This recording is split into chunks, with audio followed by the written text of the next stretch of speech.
most from it. And if there are some lessons learned, to me, one is that we have to be serious in implementing all the precautions that we have been told: social distancing, hand washing, stay at home if you can, respect all the rules, protect yourselves and protect your families. Now, even though the European Union is facing this unprecedented situation with many thousands of deaths, and many of us have had people in our own families, actually, even if we are in that difficult situation, we have not stopped cooperating with other countries, trying to help them as well.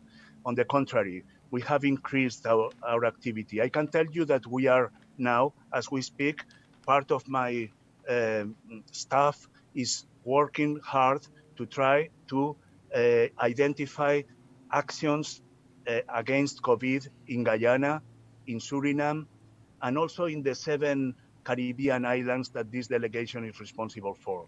Today, we announced, in fact, some measures that we are taking for those Caribbean islands, and we announced a package of 10 million euro today.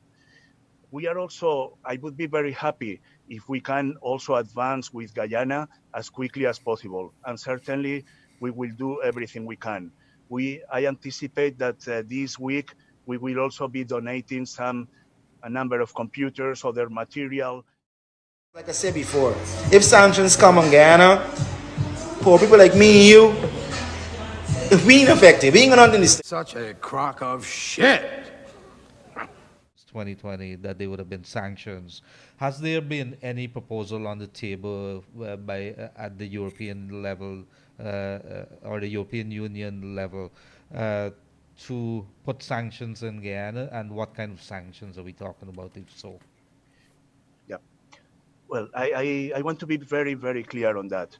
The relationship between the European Union and Guyana is based on what we call the Cotonou Agreement, which is also the framework for the relations of the European Union with the African, Caribbean, and Pacific states. 79 states, including Guyana, have the Cotonou Agreement as the framework for our relationship.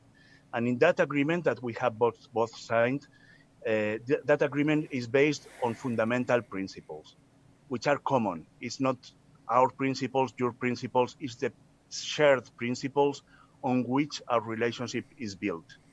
Now, in that agreement, there is also an agreed suspensive provision in case those principles are not fulfilled. And one of those principles, probably the most important one, is democracy. And this, again, is not something that the European Union has. It's an agreement which has been signed by all the African, Caribbean, Pacific countries and all the countries of the European Union. So if anybody does not respect the democratic provisions, there will be a suspension of cooperation. We have done it, unfortunately, quite a few times in Africa. I was involved in several of those processes. We did it once in the Caribbean.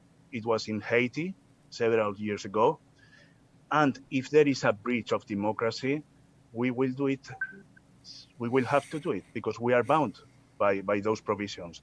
And I want to say also that this concerns cooperation. And we have a huge amount of development cooperation with Guyana. I would hate it personally to see that interrupted because I know how important it is. I would hate it. So, But at some point, there is a question of credibility. so was there something on the table that you were considering? I want to ask you that pointedly, sir. So, well, as I said at the start, I come here with a message of hope, meaning that the situation has not finished. The story is not finished. The window of opportunity has not closed. So it would be now, it is not the time now yet to put forward this proposal because the situation can still be remedied democratically.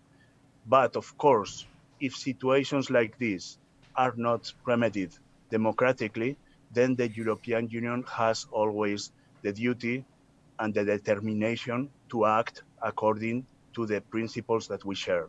And to be complete, the suspension of cooperation is only one of the possibilities, because we, like the Americans or like the Canadians, like the British, we also have a system of sanctions, which includes uh, assets freeze, which includes visa suspensions, and all the typical tools.